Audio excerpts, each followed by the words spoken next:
নমস্কার সকলকে, শুভ সন্ধ্যা। তোমরা সকলে কেমন আছো? আশা করি অনেক ভালো আছো। আর আজকে তো আমি অনেক অনেক ভালো আছি, কারণ আমার মা অনেক খাবার পাঠিয়েছে আমার জন্য।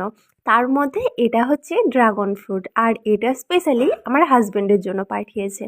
তো প্রথমেই দু টুকরো করে নিয়েছি, এক টুকরো দিদির গোপালের জন্য রেখেছি, আর এক টুকরো মানে অর্ধেকটা আমি এখানে খোসাটা ছাড়িয়ে ছোট ছোট পিস করে কেটে নিচ্ছি। আমরা দুজন এটাকে খাবো, মানে মায়ের জামাই আর আমি। তো ছোট ছোট টুকরো করে নিচ্ছি। অনেক ড্রাগনে দেখেছি ভিতরটা ভিতরের অংশটা সাদা থাকে, আর এটাই দেখলাম একেবারে লাল, ভিতরটা পুরোটা লাল। মানে উপরের কালারটা যেমন ভিতরের কালারটাও তেমন, একেবারে পেকে লাল টুকটুক করছে। দেখতে কিন্তু অসম্ভব সুন্দর লাগছে, খেতেও নিশ্চয়ই দারুণ হবে।